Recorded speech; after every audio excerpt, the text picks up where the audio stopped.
Welcome to అఖి 24/7 news బులెటిన్ల ముందుగా headlines. Vande Bharat రైల్లో cigarette తాగిన ఒక వ్యక్తి, టీసీని నిలదీసిన ప్రయాణికులు. జమ్మూ కాశ్మీర్ను కప్పేసిన మంచు దుప్పటి.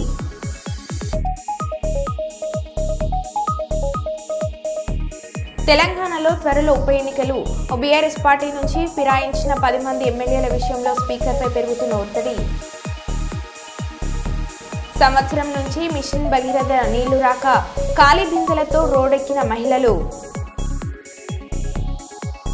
చిల్కూరు బాలాజీ ఆలయ ప్రధాన అర్చకుడు రంగరాజన్ సౌందర్యను పరామర్శించిన కేటీఆర్.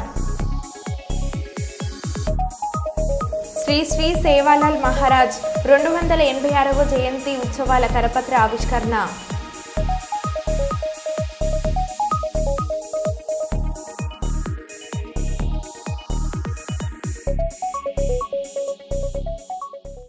ఇక వివరాల్లోకి వెళ్తే, నంద్యాల జిల్లా బనగనపల్లిలో పట్టణంలో సిపిఐ ఆధ్వర్యంలో తహసీల్దార్ కార్యాలయం దగ్గర అర్జీలు సమర్పించిన కార్యక్రమంలో సిపిఐ జిల్లా కార్యదర్శి ఎన్ రంగనాయుడు, జిల్లా కార్యవర్గ సభ్యులు పి సుంకయ్య, మండల కార్యదర్శి ఏ సుబ్బారెడ్డి, ఎన్కే రామ్మోహన్, చేతి వృత్తిదారుల సమైక్య నాయకులు శివనాగయ్య, రైతు సంఘం నాయకులు, ఇమాంలు పాల్గొన్నారు. ఈ రాష్ట్ర వ్యాప్తంగా ఒక విచిత్రమైన పరిస్థితి. గత ప్రభుత్వంలో జగన్మోహన్ రెడ్డి ప్రభుత్వంలో ఏ ఒక్కరికి పట్టణంలో ఇవ్వలేదు. ఇక్కడ చాలా మంది ఇళ్ల స్థలాలు కావాలని అర్జీలు పెట్టుకున్నా ఆ అర్జీలు స్వీకరించలేదు. గత 5 ఏళ్ళు పోయాయి. అప్పుడున్నటువంటి ప్రతిపక్షంలో ఉన్నటువంటి అప్పుడు మాజీ ఎమ్మెల్యే బీసీ జనార్దన్ రెడ్డి గారు, నేను నా సొంత డబ్బులు పెట్టైనా సరే బనగానపల్లి నియోజకవర్గంలో ఖచ్చితంగా ఇల్లు స్థలం లేని వారికి ఇస్తారని చెప్పారు. అది గవర్నమెంటే ఈరోజు జీవో ఇచ్చింది. కాబట్టి ఆ జీవోని రాష్ట్రంలో ముందుగా బనగానపల్లి నుంచి ప్రారంభించి జనార్దన్ రెడ్డి గారు ఆదర్శంగా ఈ రాష్ట్రంలో కావాలని చెప్పేసి సిపిఐగా కోరుతా ఉన్నాం. ఈరోజు ఆ పని చేస్తే ప్రజలు హర్షిస్తారు. ఈరోజు చాలామంది నిరుపేదలు అద్దె ఇళ్లలో ఉండి అదేవిధంగా చాలా ఇబ్బందులు పడుతూ ఉన్నారు. ఫస్ట్ ఈ సమస్యని ఫస్ట్ ఫేజ్ కింద చేయాలని చెప్పి కోరుతా ఉన్నాం. అందుకు మీకు ముఖ్యమంత్రి చంద్రబాబు నాయుడు క్యాబినెట్ కూడా రాష్ట్ర వ్యాప్తంగా ఆ విధంగా ఇచ్చింది. రాష్ట్రంలో 26 జిల్లాల్లో కూడా ఈ కార్యక్రమాన్ని స్వీకరించాం. ఈరోజు బనగానపల్లి పట్టణంలో చాలామంది నిరుపేదలు చాలామంది ఇల్లు లేక స్థలాలు లేక అద్దె ఇళ్లలో ఉంటూ ఉన్నారు. అదేవిధంగా ఈరోజు గతంలో అధికారంలో ఉన్నటువంటి వాళ్ళందరూ కూడా ప్రభుత్వ భూముల్ని విచ్చలవిడిగా భూ కబ్జాలు చేసి ఎకరాలు ఆక్రమించుకున్నారు. వాళ్ళ భూములన్నీ కూడా ప్రభుత్వం ఆధీనం చేసుకుని అది నివాసాలకు యోగ్యమైనటువంటి స్థలాలు చూపించాలి. ఎక్కడ ఊర్లకి దూరంగానో అక్కడ కాకుండా పట్టణ ప్రాంతాలకి సుదూరంగా దగ్గరగా ఉండే విధంగా చేయాలని చెప్పేసి కోరుతా ఉన్నాం.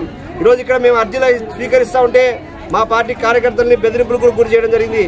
మేము ప్రభుత్వానికి వ్యతిరేకంగా కాదు, ప్రభుత్వం ఇచ్చినటువంటి ముఖ్యమంత్రి గారు ఇచ్చినటువంటి హామీని అమలు చేయమని అర్జీలు స్వీకరిస్తే స్వచ్ఛందంగా వాళ్ళ ఇళ్ల దగ్గర పోయి ఎవరైతే నిరుపేదలు ఉన్నారో ఆ నిరుపేదలకు అర్జీలు పెట్టిస్తా ఉన్నాం.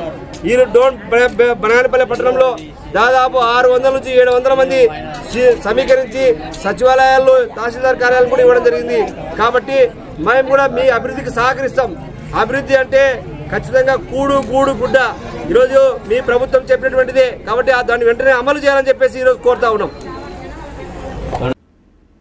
కొడగండ్ల మండల కేంద్రంలో పద్మశాలి ఫంక్షన్ హాలులో బీఆర్ఎస్ మండల పార్టీ సిందే రామోజీ ఆధ్వర్యంలో నిర్వహించిన మండల పార్టీ విస్తృత స్థాయి సమావేశంలో ముఖ్య అతిథిగా రాష్ట్ర మాజీ మంత్రి ఎర్రబెల్లి దయాకర్రావు పాల్గొన్నారు. ఈ సందర్భంగా మాజీ మంత్రి మాట్లాడుతూ ప్రతి ఒక్క కార్యకర్త ధైర్యంగా ముందుకు వెళ్లాలని, రానున్న స్థానిక ఎన్నికల్లో మనదే విజయమని, ఎవరు భయపడకండి, మీకు ఏ కష్టం వచ్చినా నేనున్నానని అన్నారు.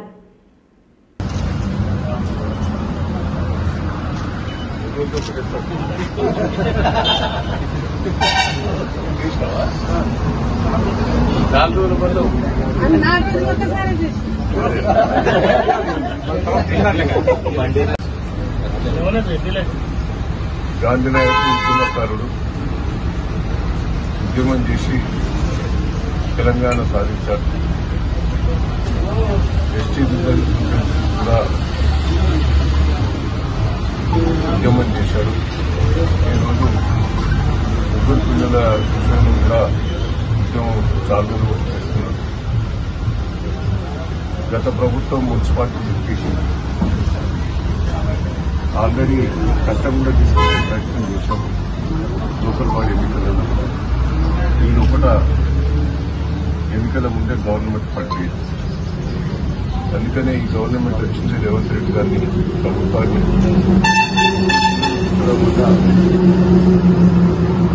ఇబ్బంది ఏం లేదు, జనాభా కూడా పెరగాలి. దయచేసి చట్టం తీసుకొచ్చి ముగ్గురు పిల్లలున్నా నిలబట్టట్టు తీసుకురావాలనేది ప్రభుత్వానికి విజ్ఞప్తి.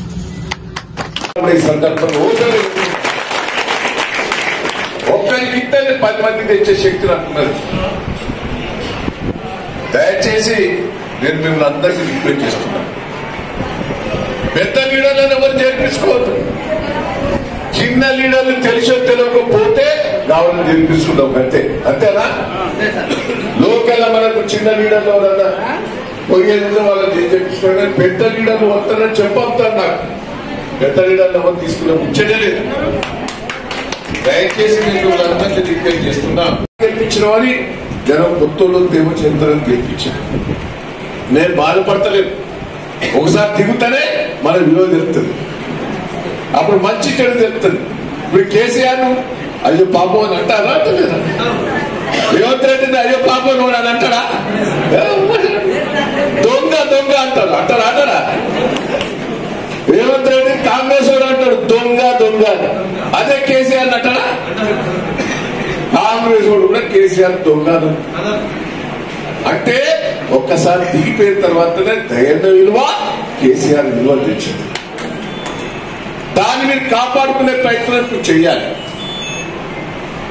దొంగలంతమైన మన దాంట్లో కూడా పడబోసినాయి. నిన్న వాడు ఉండే రాయపర్తిలా, వాడికి ఇలా ఉండుకుంటేనే అటు ఉంటా కొడతాడు. వాడు అక్క 2 ముగ్గురు ఉండే, ఒక్కొక్కరికి ఎలా కొడతాను, నేనే ఎలా కొడతాను, తండ్రి ఎలా కొడతాను. వాళ్ళు మీ దగ్గర కూడా 2 దొంగలు పోయింది, పీడా పోయింది. 20 రోజుల కంటే ఎక్కువ ఉండదు. ఏదో చాలా లేట్ అవుతుందని నేను అనుకుంటాను. 15-20 రోజులనే ఎన్నికలు వస్తానే. వాడు లేట్ చేస్తే ఇక మళ్ళా ఇంకా నాశనం అవుతామని చూస్తాడు. తొందరగా కొడగొట్టుకోవాలి, ఇది ఇస్తామని ఆశ పెట్టి కూర్చున్నారు. మళ్ళా లేట్ అయితే అవి రాకపోతే తంతరని మనకు తెలుసు. ఇప్పుడు సంవత్సరం అయితే ఎలక్షన్ చెప్పి ఎలక్షన్ తెల్లారి పెళ్లి చేసుకొని తులగా ధర్నా చేయాలి. పెన్షన్ దారులతో కూర్చోబెట్టి ధర్నా చేయాలి. రుణమాఫీ కానులతో ధర్నా చేయించాలి. రైతు బంధువులు రానులతో ధర్నా చేయించాలి. మహిళలకు 2500 ఇస్తామో ఇవ్వలేదని ధర్నా చేయించాలి. నిరుద్యోగ వృత్తి ఇస్తామన్నా ధర్నా చేయించాలి. వదిలిపెట్టద్దు. కళ్యాణ లక్ష్మి ఇస్తే తులం బంగారం ఇస్తా ఉన్నావు రా అని నిలదీయాల ఊరిపెట్ల కూర్చోండి. దయచేసి మన ఇళ్లలో కూర్చుంటే ప్రజలు అర్థం చేసుకోండి. పాపం ఇవాళ తండల పోయినా ఏ ఊరు పోయినా మీద పడి చెప్తాను, దయన్నా నీకు అన్యాయం చేసినావు. వాడు ఏదో మోసం మాటలు చెప్తే విన్నామనేది అంటున్నారు. దయచేసి మళ్ళా నేనే నిలబడతా, మీ అందరి దగ్గర నిలబడతా. మళ్ళా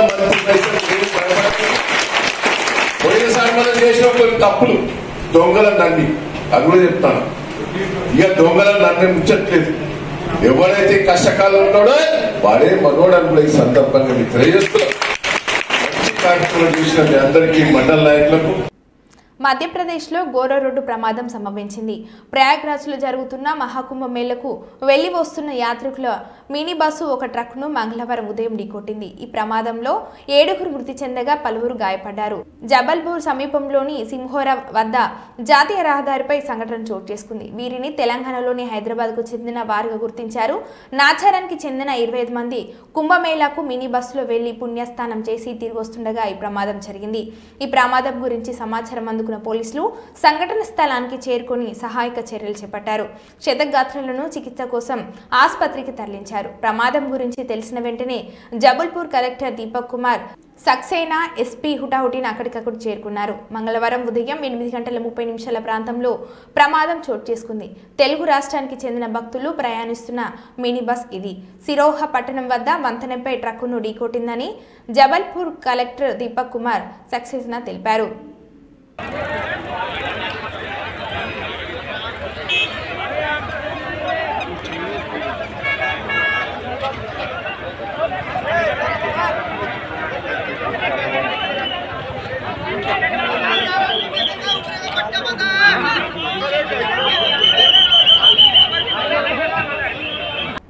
జగిత్యాల జిల్లా కొడిమ్యాల మండలం నల్లగొండ లక్ష్మీ నరసింహస్వామి బ్రహ్మోత్సవాలలో భాగంగా సోమవారం రోజు స్వామివారి కళ్యాణ మహోత్సవము అంగరంగ వైభవంగా నిర్వహించారు. ముందుగా ఆలయ పండితులు అధికారులు స్వామివారిని కమన్ నుండి కళ్యాణ వేదిక వరకు ఆనందోత్సవాలతో ఎదుర్కొని వచ్చి కళ్యాణ వేదికపై ఉంచి భక్తులు గోవింద నామస్వరాలు ధ్వనించగా అధిక జనవాహిని తిలకించగా ఆలయ పండితులు స్వామివారి కళ్యాణాన్ని కన్నుల విందుగా జరిపించారు.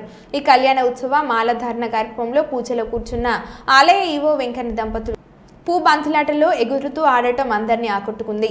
ఈ సందర్భంగా ఆలయ ప్రధాన అర్చకులు శ్రీనివాస్ ఆచార్యులు మాట్లాడుతూ ఈ బ్రహ్మోత్సవాల విశిష్టతను వివరిస్తూ పౌర్ణమి బుధవారం రోజు సాయంత్రం 4 గంటలకు స్వామి అమ్మవారి రథోత్సవ కార్యక్రమం ఉంటుందని, అందుకు అధిక సంఖ్యలో భక్తులు హాజరు కావాలని కోరారు. ఈ కార్యక్రమంలో దేవాదాయ ధర్మదాయ శాఖ అధికారులు, అర్చక పండితులు, సిబ్బంది, అధిక సంఖ్యలో భక్తులు, ప్రజలు పాల్గొన్నారు.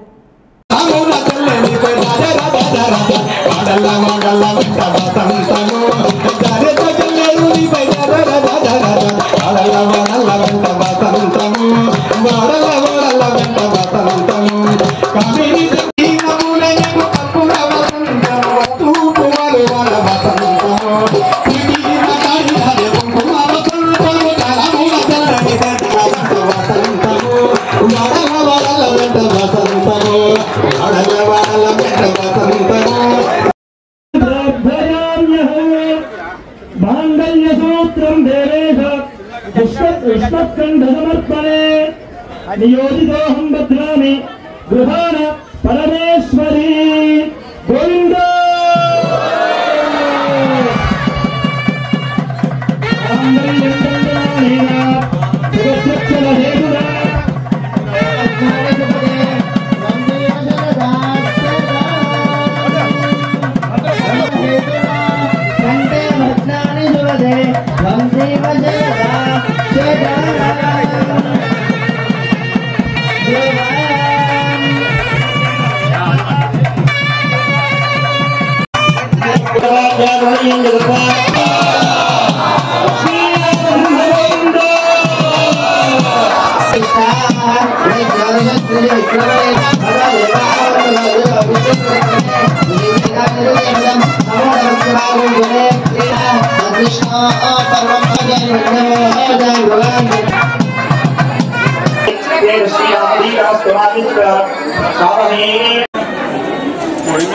జగిత్యాల జిల్లా కొడిమ్యాల మండలం నల్లగొండ గ్రామంలో వేచేసి ఉన్న శ్రీ లక్ష్మీ నరసింహస్వామి స్వయంభూగా వెలిసిన ప్రతి సంవత్సరం మాదిరిగానే ఈ సంవత్సరం కూడా స్వామివారి బ్రహ్మోత్సవాలు మాఘశుద్ధ ఏకాదశి నుండి పౌర్ణమి వరకు అత్యంత వైభవంగా జరపబడుతుంది.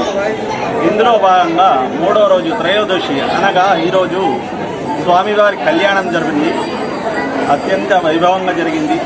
రేపు ఉదయము స్వామివారి అశ్వవాహన సేవ ఉంది. సాయంత్రము గజవాహన సేవ.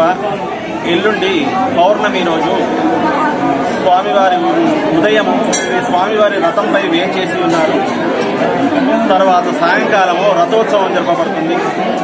ఇందుకు భక్తులు కూడా అధిక సంఖ్యలో చేసి స్వామివారి పాత్ర కృప కావాల్సిందిగా కోరుతుంది. మరియు మనకు 12వ తేదీ ఉదయం స్వామివారి యొక్క జాతర మహాజాతర ప్రారంభమై సాయంత్రం 4 గంటలకు స్వామివారి రథం కూడా జరుగును. భద్రాద్రి కొత్తగూడెం జిల్లా చెర్ల మండలం చిన్నాపురం గ్రామంలో ఉన్న సిఆర్పీఎఫ్ 81వ బెటాలియన్ క్యాంపు ఆధ్వర్యంలో సివిక్ యాక్షన్ ప్రోగ్రాంలో నిరుద్యోగ యువతీ యువకులకు డ్రైవింగ్ పుట్టగొడుగుల పెంపకం కార్యక్రమాన్ని ప్రారంభించిన CRPF 81 battalion deputy commandant Santosh Chauhan. ఇటు కార్యక్రమానికి చిన్నాపురం క్యాంప్ ఇన్ఛార్జ్ సురేష్ అధ్యక్షతన వహించారు. ఈ సభలో డిప్యూటీ కమాండెంట్ సంతోష్ చౌహాన్ మాట్లాడుతూ గ్రామాలలో ఉంటున్న నిరుద్యోగ యువతీ యువకులు తమ కాళ్లపై తాము నిలబడడం కోసం తమ వంతు సహకారం ఎల్లప్పుడూ ఉంటుందని తెలిపారు. ఈ కార్యక్రమంలో చంద్రగొండ ఎస్ఐ శివరామకృష్ణ, సిఆర్పీఎఫ్ 81వ బెటాలియన్ సిబ్బంది మరియు గిరిజన యువతీ యువకులు తదితరులు పాల్గొన్నారు. చాలా ముఖ్యమైన ఉపాధి అది. ప్రభుత్వం వెనుకబడిన తరగతుల వాళ్ళని ముందుకు నడిపించాలనే ఉద్దేశంతో, ఇక్కడ అభివృద్ధి సాధించాలి అన్న ఉద్దేశంతో క్యాంపులు పెట్టి మిమ్మల్ని వెనుకబాటుతనం నుంచి ముందుకు నడిపించాలనే ధ్యేయంతో ఎక్కడో మారుమూల పల్లెటూళ్ళను కూడా అభివృద్ధి చెందితేనే దేశం అభివృద్ధి చెందుతుంది అన్న నినాదంతో ఈ యొక్క సిల్క్ యాక్షన్ ప్రోగ్రామ్ అనే దాన్ని స్టార్ట్ చేయడం, అభివృద్ధి బాటలోకి నడిపించాలి అనేటువంటి కాన్సెప్ట్ తోటి ఈ రోజు ఇంత మంచి కార్యక్రమాన్ని నిర్వహిస్తున్నటువంటి చెన్నాపురం 81 బెటాలియన్ వారికి నా తరఫున ప్రత్యేక ధన్యవాదాలు తెలియజేస్తున్నాను. ఎందుకంటే ఇటువంటి కార్యక్రమాలు చాలా అద్భుతంగా నిర్వహిస్తూ ఉంటారు. ఈ ఇంటీరియర్ గ్రామాలలో మనకి మష్రూమ్ ఫార్మింగ్ అనేది చాలా తక్కువ అన్నమాట. ఇప్పుడు చిన్న చిన్న రూమ్స్లలో ఒక 20 ఫీట్స్ 40 ఫీట్స్ 30 ఫీట్స్ అంత చిన్న చిన్న రూములలో గృహిణులు ఇళ్లలో ఉండేవాళ్ళు సిటీస్ లో భర్తలు ఉద్యోగాలకు పోతే భార్యలు చిన్న చిన్న కంటైనర్స్ రూమ్స్ లో మష్రూమ్ ఫార్మింగ్ చేసి నెలకొచ్చేసరికి 30,000-40,000 సంపాదించి ఫార్మింగ్ చేసి బయటకి మనము సేల్ చేయగలిగితే కనుక దానికి మంచి లాభాలు ఉన్నాయి. ఈ మష్రూమ్ ఫార్మింగ్ ఒక 21 days లో దీనికి క్రాప్ వస్తుంది. 21 days తర్వాత మళ్ళీ 15-20 days లో మళ్ళీ క్రాప్ వస్తుంది. సో ఇది రెగ్యులర్ ఇన్కమ్. ఈ ఇన్కమ్ అనేది ఆగుతూ ఉండదు. మనం ఎంత చేసుకుంటే ఎంత చిన్నపిల్లలను ట్రీట్ చేసినట్టు చేయాలి వాటిని. మష్రూమ్ ఫార్మింగ్ డెలివరీ అయినప్పుడు కానీ పుట్టినప్పుడు కానీ మనము చెప్పులేసుకోకుండా లోపలికి వెళ్తామా? చెప్పులేసుకోకుండా వెళ్ళాం కదా. అట్లనే ఇది కూడా ఫార్మింగ్. ఇలాగే మా గ్రామాల్లో 9 గ్రామాలు ప్రతి సంవత్సరం ఇలాంటి ప్రోగ్రాం పెట్టడం కూడా నాకు సంతోషంగా ఉంది. ఈ ప్రోగ్రాం వల్ల మా విలేజెస్ వాళ్ళు కూడా చాలా మంది అభివృద్ధికి తోడ్పడతారని నేను అనుకుంటున్నా. ఈ మస్కూరు కొట్టగొడుగు లాంటి ఈ మన ఏరియాలో నేచురల్ గా దొరికితే ఇప్పుడు మన ఏరియాలో కూడా ఇప్పుడు దొరకటం కష్టం అవుతాను. దీన్ని మనం కృత్రిమ గర్భధారణ ద్వారా మనమే తయారు చేసుకొని మన ఏరియా వాళ్ళకు అభివృద్ధికి తోడ్పడుతుందని మన విలేజెస్ లో వాళ్ళకు ఇలాంటి ప్రోగ్రాం పెట్టి మన ద్వారా వీటిని అభివృద్ధి చేద్దామని సార్ వాళ్ళు కూడా ఈ ప్రోగ్రాం మంచిగా పెట్టిండు. वो आज उपस्थित हमारे बीच नहीं है, उनको कहीं जाना पड़ गया अर्जेंटली, तो उनके मार्गदर्शन में चिन्नापुरम कैंप के जो आसपास के ग्रामीण इलाके हैं यहाँ पर हम लोगों ने सिल्क एक्शन प्रोग्राम के तहत 2 प्रोग्राम चलाने का इस वर्ष निर्णय लिया है. इसमें जितने भी ग्रामीण युवक हैं या जहाँ भी हमारे शहरों में युवक हैं उनको आत्मनिर्भर बनाया जाए. जब हम आत्मनिर्भर की बात करते हैं तो उसके जरूरी है कि हमको एक कोई ना कोई स्किल्ड काम आना चाहिए.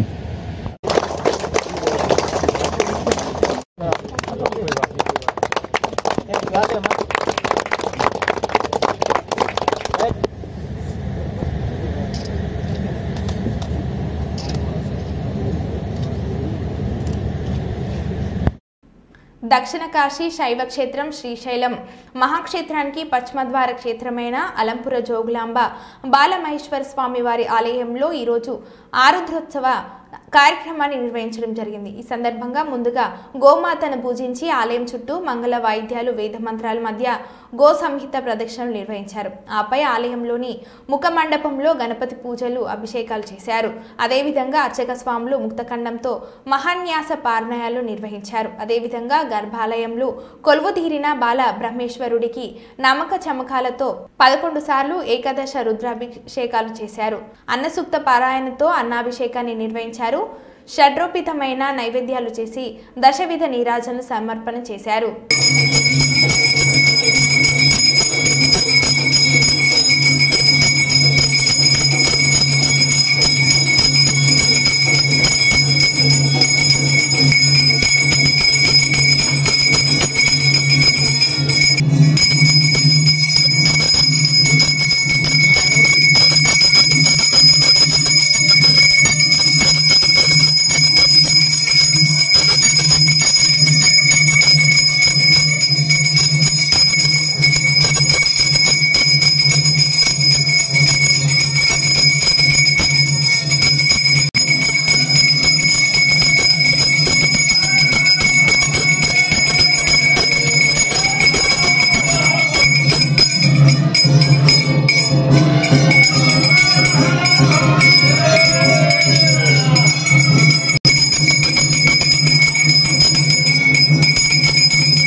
శ్రీశైలం వెళ్లే వారికి ఆంధ్రప్రదేశ్ పోలీసుల ముఖ్య సూచనలు.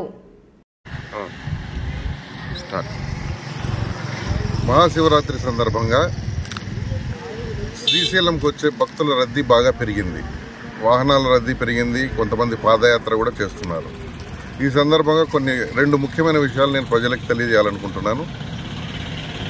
ఈ రద్దీ ఆత్మకూరు దోర్నాల మీదుగా బాగా రద్దీ పెరిగింది. అంటే నందికొట్కూరు, ఆత్మకూరు, దోర్నాల మీదుగా శ్రీశైలం చాలా వాహనాలు వస్తున్నాయి. భక్తుల రద్దీ బాగా పెరిగింది. అదేవిధంగా ఈ సందర్భంగా ప్రజలకు తెలియజేయడం ఏమంటే, గూడ్స్ వాహనాల్లో దయచేసి రావద్దు. గూడ్స్ వాహనాల్లో 20 మంది 30 మంది ఎక్కి వస్తున్నారు. రకరకాల ప్రాంతాల నుంచి వస్తున్నారు. గూడ్స్ వాహనాల్లో బాడీలో కూర్చుంటున్నారు, పైన పలకేసి మళ్ళీ దానిపైన కూర్చుంటున్నారు. ఈ విధంగా రావడం చాలా ప్రమాదకరం. యాక్సిడెంట్లు జరిగినట్టయితే ప్రాణ నష్టం జరిగే అవకాశం ఉంది. కాబట్టి గూడ్స్ వాహనాలను తప్పనిసరిగా మేము ఆపుతాము, కేసు రాస్తాము, వాహనం యొక్క పర్మిట్ రద్దు చేస్తాము, డ్రైవర్ లైసెన్స్ కూడా సస్పెండ్ చేస్తాం, వాహనాన్ని కోర్టుకు పెడతాం. దయచేసి ఎవరు కూడా గూడ్స్ వాహనాల్లో ప్రయాణం చేసి శ్రీశైలం మల్లన్న దర్శనానికి రావద్దండి. మీ వాహనాలు సీజ్ చేయబడితే కోర్టుకు కూడా పెడతాం. అందరూ ఆర్టీసీ బస్సుల్లోనూ లేదా ఇతర ప్యాసింజర్ వాహనాల్లోనూ దయచేసి రండి. మీ ప్రాణాలు కాపాడుకోండి, ఇతరుల ప్రాణాలు కూడా కాపాడండి. రెండో విషయం ఏంటంటే, గూడ్స్ వాహనాలు కూడా ఈ రూట్లో నందికొట్కూరు, ఆత్మకూరు, దోర్నాల మీదుగా దయచేసి రావద్దండి.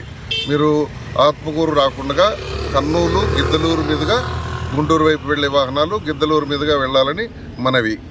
ఇంకా ముఖ్యమైన విషయం ఏంటంటే, కొన్ని వాహనాలు తెలంగాణ నుంచి, కర్ణాటక నుంచి, తర్వాత కర్నూలు జిల్లాలోని కొన్ని ప్రాంతాల నుంచి మిరపకాయలు లోడు వేసుకొని వస్తున్నారు. ఆ మిరపకాయల లోడు 8 ఫీట్లు 7 ఫీట్లు హైట్ ఉంటుంది. ఆ మిరపకాయల లోడు పైన రైతులు పడుకొని వస్తున్నారు. ఇది ఎంత ప్రమాదకరమో మరి మీరే ఆలోచించాలి. ఈ విధమైన వాహనాలు వస్తే కొన్ని ఓవర్లోడు ఉంటున్నాయి. ఓవర్ హైటు, ఓవర్లోడు ఈ 2 కేసులు రాస్తే 30,000 నుంచి 50,000 దాకా కేసు అవుతుంది. కాబట్టి అంత ఓవర్ హైట్ వేసుకోవద్దండి. ఈ మిరపకాయ లోడ్లు చాలా వస్తున్నాయి. రోజుకు 100-200 వాహనాలు వస్తున్నాయి. అవన్నీ కూడా మీరు దయచేసి నంద్యాల, గిద్దలూరు మీదుగా గుంటూరు వెళ్లాల్సిందిగా మనవి. దయచేసి ఈ రూట్లో వస్తే కేసులు రాస్తామని గుర్తుంచుకోండి. ఇంకొక ముఖ్యమైన విషయం ఏంటంటే, గూడ్స్ వాహనాల్లో ఎవరైనా ఇతర రూట్లలో వచ్చినా, ఏ రూట్లో నుంచి వచ్చినా పైన శ్రీశైలంలో ఖచ్చితంగా ఒక ఆర్టీఓ అధికారి మార్చి 5వ తారీఖు వరకు ఉంటారు. ఈ వాహనాలకు కూడా 20,000, 30,000 నుంచి కేసులు రాసి వాహనం సీజ్ చేసి అన్ని రకాల చట్టపరమైన చర్యలు తీసుకుంటాము. దయచేసి గూడ్స్ వాహనాల్లో ప్రయాణం చేయొద్దండి. మీ ప్రాణాలు కాపాడుకోండి, ఇతరుల ప్రాణాలు కాపాడండి. ఇది ప్రజలందరికీ నా మనవి. ఆంధ్రప్రదేశ్ ముఖ్యమంత్రి నారా చంద్రబాబు నాయుడు రాష్ట్ర ప్రజలను ఉద్దేశించి ప్రసంగించారు. రేపటికి కొత్త ప్రభుత్వం అధికారంలోకి వచ్చి 8 నెలలు అవుతుందని, గడిచిన 5 ఏళ్ల వైసీపీ పరిపాలనను ప్రజలు అంగీకరించలేదు కాబట్టి మనపై విశ్వాసం ఉంచి భారీ మద్దతు ఇచ్చారు. ప్రతిసారి ప్రభుత్వం ఏర్పాటు చేసినప్పుడల్లా ఏదో ఒక సవాల్ ఉంటుందని అన్నారు. అదే సమయంలో various times once in 20 days or 15 days cabinet meetings పెట్టుకుంటున్నాం. అజెండా విని చేస్తున్నాం, డిపార్ట్మెంట్స్ అన్ని రివ్యూ చేస్తున్నాం. అప్పుడప్పుడు కాంప్రహెన్సివ్ సమీక్షలు కూడా చేసుకుంటూ అందరం కూడా ఎఫెక్టివ్గా ఒక కోహెసివ్గా ముందుకు పోవడానికి ఇలాంటి కార్యక్రమాలు మనకు వస్తాయి. ఈ brain storming session, I can say it is a brain storming session and reorienting hour cells. ఏం చేయబోతాం క్లారిటీ రావడానికి సమావేశం పెట్టుకున్నాం. 8 నెలలుగా ఎగ్జాక్ట్గా నేను ఎవ్రీ అవర్ క్యాలిక్యులేట్ చేసుకుంటున్నాను. బై టుమారో 12వ తారీఖు నేను ప్రమాణ స్వీకారం చేసి 8 months అవుతుంది. కొత్త గవర్నమెంట్ వచ్చి 8 months అవుతుంది. ఇచ్చిన తీర్పు కూడా మీరు చూస్తే ఒక హిస్టారికల్ మ్యాండేట్ ఇచ్చారు. ఇటీవల కాలంలో ఎప్పుడు కూడా ఇలాంటి మ్యాండేట్ రాలేదు. 93% స్ట్రైక్ రేట్. 93% స్ట్రైక్ రేట్ వచ్చిందంటే ఇక్కడుండే all of us including secretaries గడిచిన 5 సంవత్సరాల పరిపాలన ప్రజలు యాక్సెప్ట్ చేయలేదు. అందుకనే టోటల్గా రిజెక్ట్ చేసి మళ్ళీ ఒక న్యూ హోప్స్ పెట్టుకొని ముందుకు వచ్చే పరిస్థితికి వచ్చారు. అయితే డిఫరెంట్ టైమ్స్ డిఫరెంట్ ఛాలెంజెస్ ఉన్నాయి, కానీ ఇన్ని ఛాలెంజెస్ ఎప్పుడూ రాలేదు. ఒక పక్కన మొరేల్ ఆఫ్ ది ఆఫీసర్స్, ఇంకో పక్క some of the departments are defunct, some of the programmes are derailed. Government of India నుంచి మనం గుర్తుపెట్టుకోవాల్సింది ఎప్పుడు కూడా సెంటర్ స్టేట్ రెండు కూడా 3 గవర్నమెంట్లు ఉంటాయి. Local self government, state government, central government. Central government వాళ్ళ ప్రోగ్రామ్స్ వాళ్ళు కన్సీవ్ చేస్తారు, స్టేట్ గవర్నమెంట్ మన ప్రోగ్రామ్స్ చేస్తాం, సెంట్రల్ గవర్నమెంట్ ప్రోగ్రామ్స్ అనుసంధానం చేసుకుంటాం. దగ్గర 90 సెంట్రలీ స్పాన్సర్ స్కీమ్స్ ఉంటే టోటల్గా అన్నీ కూడా డిఫంక్ట్ అయిపోయినాయి. ఫండ్స్ డైవర్ట్ చేసే పరిస్థితికి వచ్చారు. వీటన్నింటిపైన మనం ఒక 7 వైట్ పేపర్స్ అన్ని పబ్లిసైజ్ చేశాం. పబ్లిక్ కూడా మనం గుర్తుపెట్టుకోవాల్సింది,